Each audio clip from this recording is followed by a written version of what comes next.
বিসমিল্লাহির রহমানির রহিম। দর্শক, আজকে খুব ইন্টারেস্টিং একটা বিষয় নিয়ে কথা বলবো। তো আমি রিকোয়েস্ট করব আপনাদেরকে যে আপনারা আমার সাথে শুরু থেকে শেষ পর্যন্ত থাকবেন।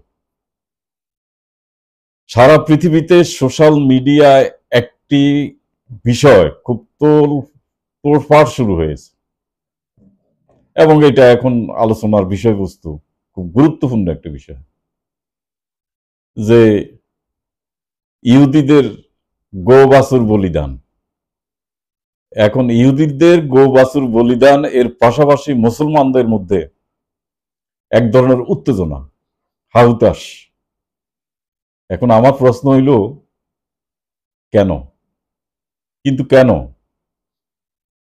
এত উত্তেজনা কেন মুসলমানদের? তো আপনারা পুরো ঘটনাটি শুনুন।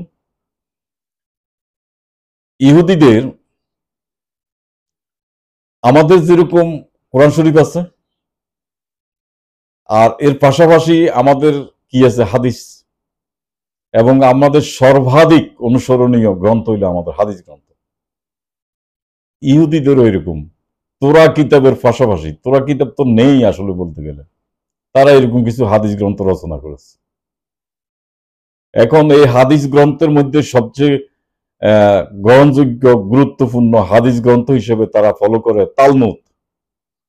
এই তালমুদ হইল তাদের আইনি গ্রন্থ, আইন প্রণয়ন এবং তাদের দৈনন্দিন আপনার জীবন ব্যবস্থাপনা, এমনকি রাষ্ট্রীয় ব্যবস্থাপনা কিভাবে চলবে না চলবে, এই সব কিছু তারা কিন্তু তালমুদকে ফলো করে এবং অনুসরণ করে। এই তালমুদের বলা আছে যে ইহুদিদের আপনার একজন মাসি আসবেন। তো আমাদের হুজুরেরা আবার এর নাম দিয়েছে দাজ্জাল। তো মাসি কি করবেন? তাদেরকে ত্রাণকর্তা হিসেবে আসবেন, তাদের উদ্ধার করবেন, তাদেরকে পবিত্র করবেন। এই মাসি আসার জন্য তিনটা শর্ত আছে। এই তিনটা শর্ত কি? প্রথম শর্ত হলো আপনার সারা পৃথিবীর ইহুদিদেরকে এক জায়গায় জড়ো হইতে হবে। দ্বিতীয় শর্ত হলো তাদেরকে একটি স্বাধীন সার্বভৌম রাষ্ট্র গঠন করতে হবে। আর তৃতীয় শর্ত হলো মসজিদুল আকসার, ডোম অব দ্য রক, এই মসজিদুল আকসাকে ভেঙে, হ্যাঁ, সেখানে তাদের থার্ড টেম্পল নির্মাণ করতে হবে। এবং এই সবকিছু যে, এই যে থার্ড টেম্পল নির্মাণ করা মসজিদুল আকসার, এর ইতিহাস আপনাদেরকে আমি বলবো, আপনারা একটু মনোযোগ করে সহকারে শুনবেন।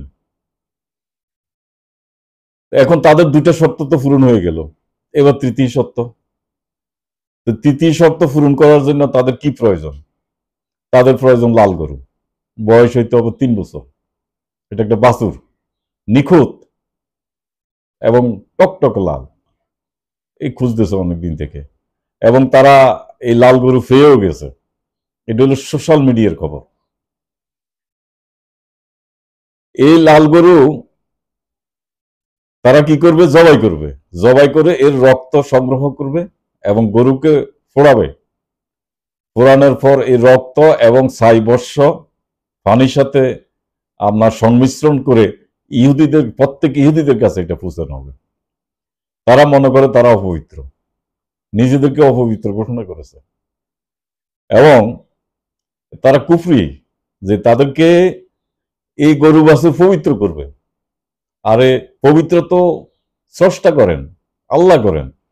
তো গো বাছুর যদি পবিত্র করেন, তাইলে কি হলো?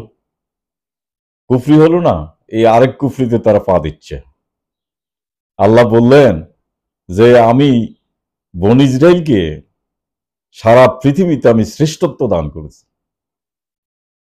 তারা শ্রেষ্ঠত্ব দাবিদার না? এখন আপনি তাকিয়ে দেখেন তো, প্রযুক্তি বলেন, রাজনীতি বলেন, অর্থনীতি বলেন, আপনার সোশ্যাল মিডিয়া বলেন, এসব, এবং মহাকাশ গবেষণা বলেন, এই সকল কিছু কার নিয়ন্ত্রণে? সব তো ইহুদিদের নিয়ন্ত্রণে। আমি এর উপর একটা ভিডিও করেছিলাম। এত কিছু দেওয়ার পরও তারা অকৃতজ্ঞ। তাদের মধ্যে কোনো কৃতজ্ঞতা বোধ নেই। এবং তাদের সবসময় একটা এই গো বাছুরের প্রতি তাদের এক ধরনের ভালোবাসা, এটা আজকের না, এটা বহুত পুরানো। কখনো সোনালী গরু, কখনো হলুদ গরু, কখনো এখন শুরু হয়েছে তাদের লাল গরু। আবার এই পূজা করা এদের একটা মানে আপনার খালি মন চায় যে পূজা করতে মন চায়, কোনো কিছু বানিয়ে তাকে পূজা করার এদের একদম মজ্জাগত অভ্যাস। মুসা যখন তাদেরকে এই বনী ইসরাইলকে আপনার ফেরাউনের কবল থেকে মুক্ত করে যখন আহ, সে একটা প্রান্ত দিয়ে যাচ্ছিল, সেখানে তাদের সাথে একটা জাতির দেখা পেয়েছে। তো এই জাতিকে এখন তারা গো ধরলো যে এই জাতি আবার মূর্তি পূজা করে, যা আমাদেরকে এরকম অনুরূপ একটি মূর্তি বানিয়ে দাও, আমরা তার পূজা করি। মুসা বলল, আমি তোমাদের জন্য এত কিছু করলাম, ফেরাউনের কবল থেকে তোমাদেরকে মুক্ত করলাম, আর তোমরা এখন আল্লাহর পরিবর্তে তোমরা শিরক করার জন্য, কুফরি করার জন্য তোমরা উদ্গ্রীব হয়ে আছো। তার দমক খেয়ে শান্ত হলো আর কি তখন। তারপর মুসা কি করলেন, তাদেরকে নিয়ে গেলেন, নিয়ে আরেক প্রান্তরে রেখে হারুন তার ভাই, তো তাকে দায়িত্ব দিয়ে, কারণ মুসা তো জানেন যে তারা আকাম করবে, তারা কুফরি করবে, তারা শিরক করবে, তারা পূজা করবে, এটা তো তার জানাই আছে। তো তার ছোট ভাই হারুনকে দায়িত্ব দিয়ে সাবধান, সতর্ক করে গেলেন, সাবধান, তুমি খেয়াল রাখবা এরা যেন এইসব কুফরির দিকে ঝুঁকে না পড়ে, তারা যেন কোনো মূর্তি পূজারী হয়ে না পড়ে। কে কার কথা শুনে সবাই মিলে হারুনকে মারার জন্য তারা উদ্ধত হলো। যাক, কাহিনীটা আমি পরবর্তীতে আসতেছি। তো এখন আপনার আমি 3টা আয়াতের উপরে মূলত এখন আলোচনা করব। অসংখ্য আয়াত রয়েছে এই বনী ইসরাইল এবং মুসাকে নিয়ে। তো 3টি আয়াত কি, 2-93 নম্বর আয়াত, আর বাকি আরো কয়েকটা আয়াত আমি এমনিতে জাস্ট রেফারেন্স হিসেবে কথা বলে যাব। সেটা হচ্ছে, আর স্মরণ করো 2-93, যখন আমি তোমাদের প্রতিশ্রুতি গ্রহণ করেছিলাম এবং তোমাদের উপর তুরকে উঠিয়েছিলাম, আমি তোমাদেরকে যা দিয়েছি তা শক্তভাবে ধারণ করো। তারা বলেছিল, আমরা শুনলাম এবং অমান্য করলাম। এই তাদের হাতে কি দিয়েছে? তুর পর্বত তাদের মাথার উপরে ওই যে আছে, আপনার বিভিন্ন হাদিস গ্রন্থে আবার এটাকে বললো যে তাদের একবারে তুর পাহাড়ের নাকি তুলে তাদের মাথার উপরে তুলে ধরেছে। পাহাড় তুলে ধরবে কেন? তুর, তুরের সাথে আবার অনুবাদ করে পাহাড় শব্দ যোগ করে দিয়েছে, শব্দটা তুর। তো তুর কি আসলে তোরা, কিতাব, গাইডলাইন, আল্লাহ লিখিত একটি গাইডলাইন তাদেরকে দিয়েছেন এবং বলেছেন এটা একটি পূর্ণাঙ্গ কিতাব। বললো তোমরা এটা অনুসরণ করো এবং তাকে শক্ত হাতে ধরো। তারা বলল যে আমরা কি শুনলাম এবং অমান্য করলাম, অস্বীকার করলাম। আমাদের মতো, আমাদের একই অবস্থা, আমাদের পুরো অবস্থাও কিন্তু সেম। একটু খেয়াল করেন, আমাদেরকে আল্লাহ দিয়েছে কোরআন, বলছে এটাকে শক্ততে আঁকড়ে ধরো এবং সবকিছু এর মধ্যে বর্ণনা করে দেওয়া আছে। অথচ আমরা কোরআন কি এক পাশে রেখে আমরা হাদিসকে আঁকড়ে ধরেছি তালমুদের মতো। ওরা যেরকম তালমুদ আঁকড়ে ধরেছে, আমরা হাদিসকে আঁকড়ে ধরেছি। আমরা তো শুধু পাঠ করি, মানে শুনলাম। আবার এই যে রমজান গেল, রামাদানে আপনার খাতমে তারাবি, কত কষ্ট করে আমরা 30টি দিন খালি শুনলাম আর গুণ করলাম 10 নেকি বা 70 নেকি দিয়ে, লাভ হবে না এসব। আর অমান্য করলাম। পুরো কোরআন আপনি শুনলেন, মানলেন কি? পুরো কোরআন আমরা কি আমরা শ্রবণ করলাম, অথচ আমরা মসজিদ থেকে বেরিয়ে আমরা কি বললাম? অমান্য করলাম। একই রকম ঘটনা মুসার কওমের ক্ষেত্রে ঘটেছে। তাইলে এরপরে তাদের মধ্যে কি প্রীতি জন্ম নিল? পরের অংশ, আর তাদের কুফরির কারণে তাদের অন্তরের মধ্যে গো বাছুর প্রীতি সিঞ্চিত করা হয়েছিল। তাদের অন্তরের মধ্যে খালি গো বাছুর পূজা করা অনেক অনেক জায়গায় আছে। কখনো সোনালী গরু, কখনো হলুদ গরু, এখন শুরু হয়েছে লাল গরু। তোমাদের ঈমান যার নির্দেশ দেয় তা মন্দ, তা যদি তোমরা, তা কত যে মন্দ। আল্লাহ বলল যা তোমরা করতেছো এটা খুব মন্দ একটা কাজ, যদি তোমরা মুমিন হয়ে থাকো। এখন এই 2-93 এখানে এখানে কি বলা হচ্ছে যে তাদের অন্তরের মধ্যে কি প্রীতি সঞ্চার হয়েছে, গো বাছুর প্রীতি, গো বাছুরের প্রতি তাদের ভালোবাসা, প্রেম, আসক্তি সার্বক্ষণিক, এই মজ্জাগত শুরু থেকেই এটা। তারপরে মুসা যখন আপনার তোরা কিতাব, সেখানে সেই তুর পাহাড়ে গেল আল্লাহর সাথে সাক্ষাতের জন্য, এবং সেখানে 40 দিন অবস্থান করেছিল, 40 রাত্রি। রাত্রি শব্দটা এসেছে, এরও বিশেষ কারণ রয়েছে এর পিছনে।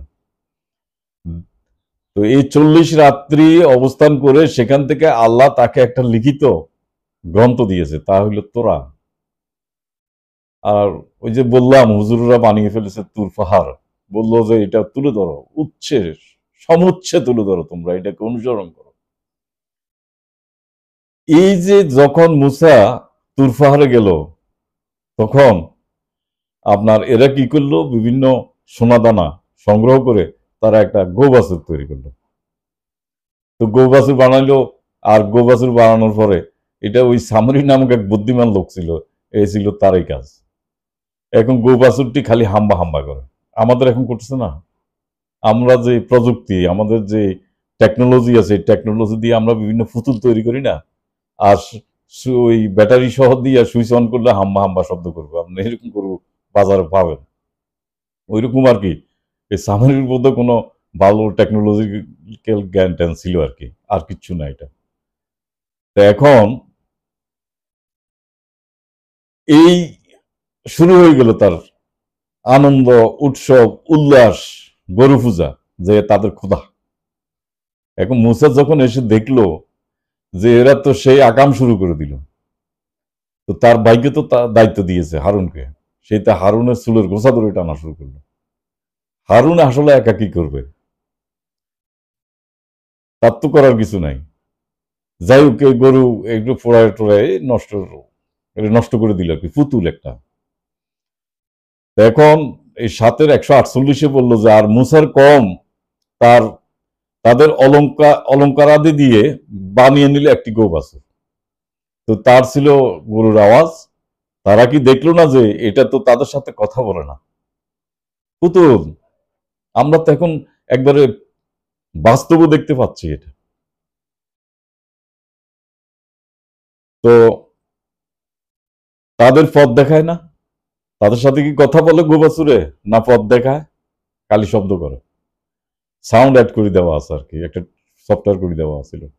তারা তাকে গ্রহণ করলো, তারা ছিল জালিম। এখন 2-51, এখানে অসংখ্য আয়াত আছে। আমি 51-তে কি আছে, আর যখন আমি মুসাকে সেই 40 রাতের কথা বলেছি, আমি ওয়াদা দিয়েছিলাম, অতঃপর তোমরা যাওয়ার পর বাছুরকে উভস্য রূপে তারা গ্রহণ করেছে, আর তোমরা ছিলে জালিম। এ হইল আপনার এদের ইতিহাস আর কি। এদের ইতিহাস বললাম না, আরো অনেক জায়গায় আছে। আল্লাহ কি বললেন যে 2-54, নিশ্চয় গো বাছুরকে উভস্য রূপে গ্রহণ করে এবং নিজেদের উপর জুলুম করেছে। তাহলে তারা যে এই যে লাল গরু তাদেরকে পবিত্র করবে, পবিত্র তো করলে আল্লাহ করবে, তারা কুফরি করতেছে না, তাহলে তারা তো নিজেদের উপরে জুলুম করবে। এবং 2-68-তে আছে যে তাদের এই ভালোবাসার কারণে তো আল্লাহ একটা টেস্ট করলো, তো মুসাকে দিয়ে বললো যে আচ্ছা তাদেরকে বললো একটা গাভী কুরবানি দিতে। 2-68, 69, 70, 71 এই আয়াতগুলো এখানে বর্ণনা আছে। এখন গাভী কোরবানি, কিন্তু তাদের মন তো চাচ্ছে না, এটা তো তাদের খুব ভালোবাসার জিনিস গাভী, কোরবানি কিভাবে দেবে, বিভিন্ন টালবাহানা আর কি শুরু করে দিল। কি যে গাভীটি কেমন হবে, তো আল্লাহ আবার উত্তর দিয়ে দেয় এটা বুড়ো না বাচ্চাও নয়, হ্যাঁ এই মাঝারি বয়সের একটা হবে। এর রং কি হবে, তো রংটা বলে দিয়েছে এটা উজ্জ্বল হলুদ রঙের গাভী হবে। এবং এটা খুব দর্শকদেরকে খুব আনন্দ দেবে। এখন এই লাল গরুটা আমি ওই ইন্টারনেটে আমি ছবি দেখেছি, খুব সুন্দর, এক্সেপশনাল, এবং এই গরুটা দেখতেও বেশ মজা লাগে, ভালো লাগে আর কি, আনন্দ দেয়। এরকম আগে তো এরকম আনন্দ দেবে এরকম একটি গাভী বলছে যে খুঁজে বের করো, হলুদ রঙের। এখন তাদের মধ্যে তারপরও সন্দেহ প্রীতি কাজ করতেছিল, তারা খুঁজতেছে। তো এখন প্রশ্ন আবার করলো, উত্তর এলো যে গাভীতে কোনো খুঁত নেই, একবারে নিখুঁত হইতে হবে, জমি চাষ বা সেচ কাজে তাকে ব্যবহার করা হয় নাই। তো এখন তারপরে তারা সেরূপ একটা গাভী নিয়ে আসছে, যদিও এর কোরবানি দিতে তাদের খুব কষ্ট হচ্ছিল, তাদের মন সায় দিচ্ছিল না যে এটা কোরবানি দেয়, আল্লাহ বলেছে আয়াতে। এখন 2-92 আবার একই কথা আল্লাহ বলেছে, বাছুরকে তারা উভস্য রূপে গ্রহণ করেছে, এদের খোদা, এদের রব বাছুর। তারপর ওই যে বললাম, তারা যে আল্লাহ তোরা কিতাব দিয়েছে তাদের হাতে, বললো যে এটা শক্তভাবে ধারণ করো, তারা বিচ্যুত হয়ে গেছে, তারা হাদিস সংগ্রহে নেমে পড়েছে। আচ্ছা, তাহলে আমি দুটো স্টেপ শেষ হলো। প্রথম স্টেপ হইল তাদের তালমুদ গ্রন্থের আলোকে তারা এখন গাভী কোরবানি দিবে। কোরবানি তো না, জাস্ট এটা, এরা কোরবানি বা জবাই করে আপনার রক্ত নেবে আর ছাই বর্ষ দিয়ে তারা পবিত্র হয়ে যাবে, তারা অপবিত্র। তারপর ছিল কি যে আপনার এখন সেখানে এখন থার্ড টেম্পল নির্মাণ করবে। তো থার্ড টেম্পল আপনারা নির্মাণ করবেন কোথায়? মসজিদুল আকসায়। এখন মসজিদুল আকসার ইতিহাসটা একটু জেনে নিই, এর ইতিহাসটা আমরা আমাদের জানা দরকার। সেটা হচ্ছে যে সুলেমান এবং দাউদ, দাউদ আলাইহিসসালাম তার পুত্র সুলেমান, তাদের শাসন আমলে। আর দাউদ হইল এবং সুলেমান হইল এদের কিন্তু নবী, সর্বশেষ এদের নবী। কার? বনী ইসরায়েলদের, ইহুদিদের নবী। তো তার প্রায় খ্রিস্টপূর্ব 1004 খ্রিস্টাব্দে সেখানে আপনার একটা টেম্পল নির্মাণ করেন। এখন এইটা টেম্পল কি ছিল? তখন কিন্তু টেম্পল বলতে আপনার এই মন্দির বা মসজিদ আমাদের মতো এরকম বিষয় না। বিষয়টা ছিল সেখান থেকে প্রশাসনিক কার্যক্রম পরিচালিত হতো, সবকিছু পরিচালনা করতেন সেখান থেকে। এখন এরপরে আপনার খ্রিস্টপূর্ব 586-তে ব্যাবিলিয়নের সম্রাট দ্বিতীয় নেবুচাঁদ নেজার সুলেমানের তৈরি স্থাপত্য ধ্বংস করে ফেলেন। 586 খ্রিস্টাব্দে এটাকে ধ্বংস করেন নেবুচাঁদ নেজার। খ্রিস্টপূর্ব 208, যীশু খ্রিস্টের জন্মের পূর্বে আর 208, হেরড দ্য গ্রেটের সময় সেখানে রয়্যাল স্টোয়া বা প্রশাসনিক দপ্তর নির্মাণ করেন। হেরড দ্য গ্রেটের সময়, রাজার সময়, সেখানে কি করেন? একটা প্রশাসনিক দপ্তর নির্মাণ করেন 208 খ্রিস্টপূর্ব। এবার আসেন আপনার 70 খ্রিস্টাব্দে রোমানরা এটারে ফুরিয়ে ফেলে, রোমানরা একে পুড়িয়ে ফেলে এবং দেবতা জুপিটারের উপাসনালয়ে পরিণত করে, সেখানে একটা জুপিটারের মূর্তি বসায় দেয়। কত? 70 খ্রিস্টাব্দে, যীশু খ্রিস্টের 70 বছর পরে। 315 খ্রিস্টাব্দে আপনার রোমান সাম্রাজ্য এটাকে ময়লার ভাগাড়ে পরিণত করে, এই মূর্তি টুর্তি সব ফালাই দিই, এটা একদম পরিষ্কার পরিচ্ছন্ন করে, পরিষ্কার না, এটার একটা ময়লার এটা একটা ডাস্টবিন সেখানে তৈরি করে। এই অবস্থায় ছিল অনেকদিন।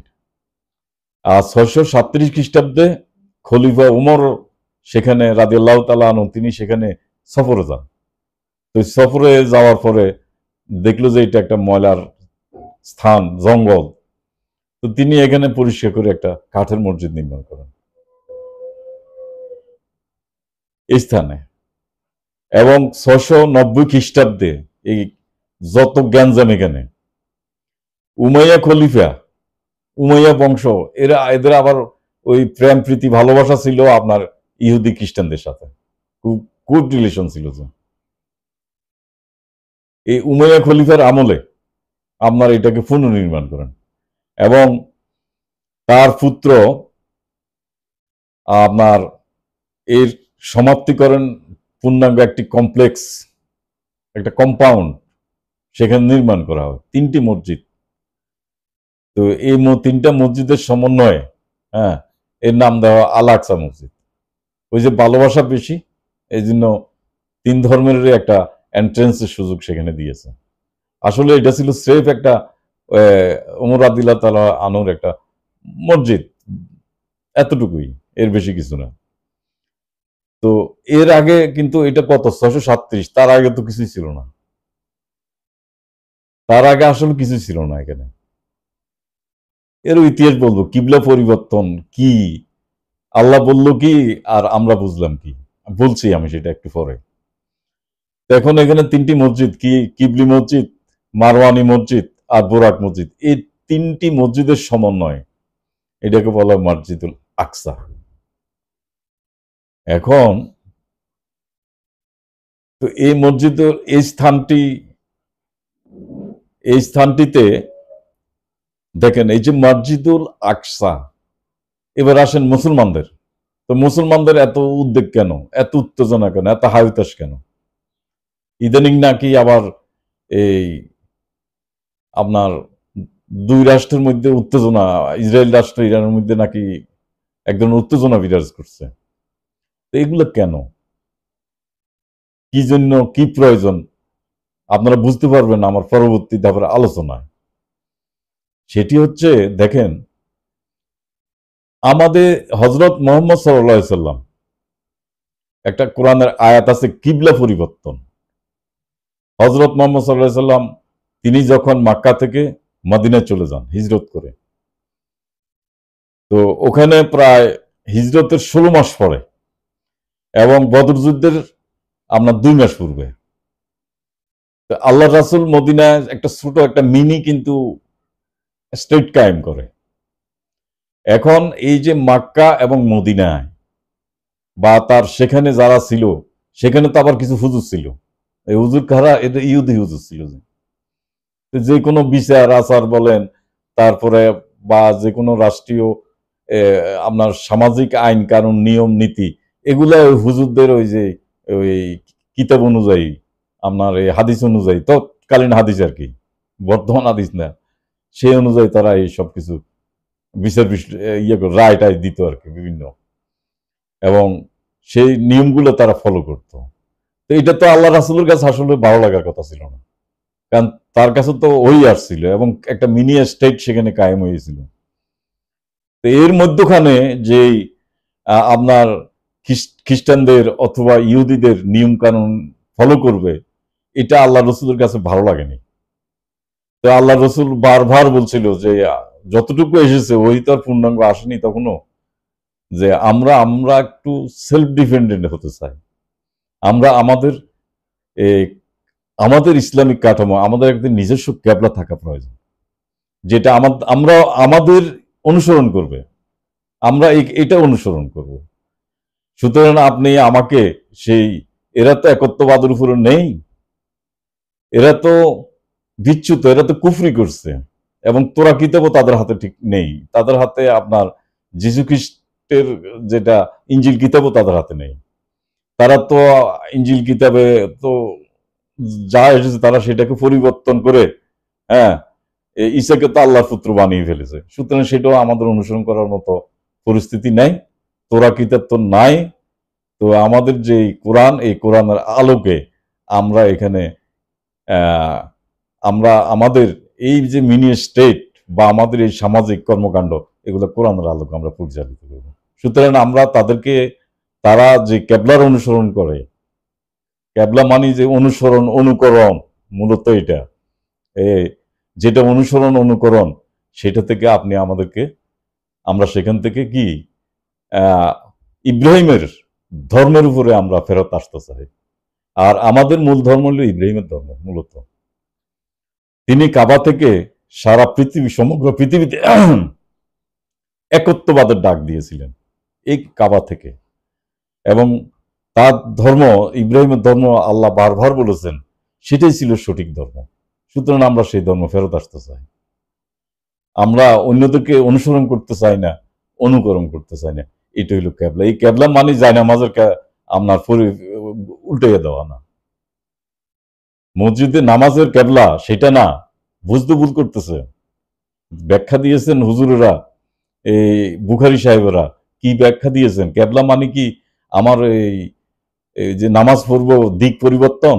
না না, এটা হচ্ছে আমরা, তারা যেটা অনুসরণ করে আমরা সেই অনুসরণ করব না, আমরা আমাদের নিজস্ব গ্রন্থের অনুসরণ করব।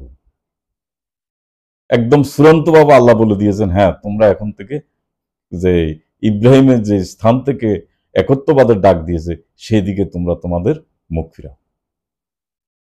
দর্শক, আপনারা আমার বিষয় কথাটা আপনারা নিশ্চয় বুঝতে পারছেন। তো আল্লাহ কি করলেন? আচ্ছা বুঝলাম আপনাদের ক্যাবলা, আমাদের এই হাদিসের ক্যাবলা আর কি বুঝলাম। তো সেখান থেকে তো আল্লাহ বলছে যে মুখ ফিরিয়ে নিতে। তো মুখ ফিরিয়ে নিলে মসজিদুল আকসাতে তখন ছিলই না আসলে। যদি বললাম ময়লার বাগার, তো ময়লার বাগারের দিকে তাকাইয়া নামাজ পড়ছে, এটা কেমন কথা? তাহলে আমাদের আল্লাহ বলল কি আর আমরা বুঝলাম কি? তা আমাদের ক্যাবলা হচ্ছে আমরা কি অনুসরণ করব, কাকে অনুসরণ করব।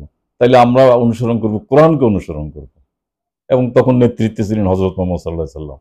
সুতরাং আমাদের তার নেতৃত্বে আমরা কোরআনকে অনুকরণ এবং সেই অনুযায়ী আমাদের সকল কিছু পরিচালিত হবে। এটাই ছিল মূল বক্তব্য, এটাই ছিল ক্যাবলা।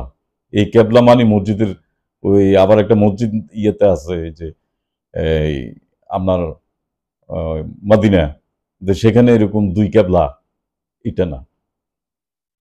আল্লাহ এটা বলতে চাননি, এটা বুঝাতে চাননি আল্লাহ। আচ্ছা ধরলাম আপনার সেই দুই ক্যাবলা, তো আমাদেরকে তো আল্লাহ বলছে যে এটা পিছনে, ওই দিক থেকে মুখ ফিরাও। তো ওই দিক থেকে মুখ ফিরাইলে মসজিদুল আকসা আমার কাছে কোনো গুরুত্ব আছে? এর কোনো ইম্পর্টেন্সই আমার কাছে আছে? থাকলে ওদের কাছে থাকতে পারে, আমার কাছে কি, আমাদের কাছে কি? আমাদের মুসলমানদের কাছে এটা গুরুত্ব কেন থাকবে? আমি তো মনে করি মসজিদুল আকসা আর বাইতুল মোকাররম মসজিদ তো একই জিনিস, একই রকম। অতএব আপনারা বিষয়গুলোকে বিবেচনা করুন, চিন্তা করুন। বনী ইসরাইল এখন যা করছে, তারা আবার নতুন করে তাদের সেই গোবাসুর প্রীতি তাদের হৃদয়ের মধ্যে সিঞ্চিত হয়েছে আল্লাহর কোরআনে, আল্লাহর বক্তব্য অনুযায়ী। তো তারা কুফরিতে আবার নিমজ্জিত হচ্ছে। হোক, এটা তাদের বিষয়। আমাদের এখানে নিয়ে মাথা কামানোর কি আছে? আমাদের হাই উদ্দেশ্যের কি আছে? আল্লাহ তো আমাদেরকে বলে দিছে ওখান থেকে মুখ ফিরাও, ওখান থেকে মুখ ফিরাও। আমরা সেই ইহুদিদের অনুকরণ থেকে আমরা মুখ ফিরিয়ে নিলাম। এখন তাদের যা মন চায় তা করুক। হযরত ওমর রাদিয়াল্লাহু তাআলা আনহু কাঠের মসজিদ নির্মাণ করছে, পরে এসে আপনার ৩টা মসজিদ তৈরি করে দিল উমাইয়ারা। ওইটা ওইভাবে থাকতো। ৩টি মসজিদ কেন সেপারেট, কেন অবস্থান তৈরি করে দিল খ্রিস্টানদের, ইহুদিদের এবং মুসলমানদের? কেন? মূল সমস্যা কারা তৈরি করেছে? আমরাই তো তৈরি করেছি মূল সমস্যা। আর তৎকালীন আমলে ইহুদিদের কাছে এটা এত গুরুত্বপূর্ণ ছিল না।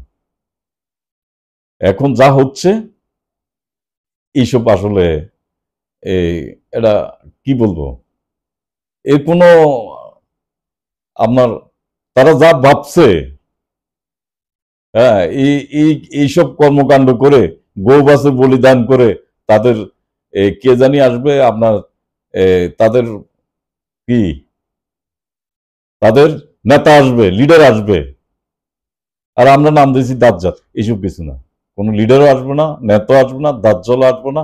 এইসব সব বাজে কথাবার্তা। এবং তারা যা করতেছে মনের খায়েশ, অন্তরে তাদের খালি বারবার পূজা করতে মন চায়, কুফরি করতে মন চায়, এই অন্তরে যেটা চায় সেটাই তারা এখন করবে, কিন্তু কিচ্ছু হবে না। দর্শক, ভিডিওটি অনেক লম্বা হয়ে গেছে, তো আশা করি আপনারা প্রাইমারি একটা ধারণা আপনারা পেয়েছেন আমার আজকের এই ভিডিও থেকে। আপনাদের কাছে আমার একটা অনুরোধ, আমার এই চ্যানেলটি আপনারা সাবস্ক্রাইব করে দেবেন। অধিক সংখ্যক মানুষের কাছে আমাদের এই চ্যানেলটি পৌঁছে যাওয়া দরকার। আপনারা সবাই ভালো থাকুন। আল্লাহ হাফেজ।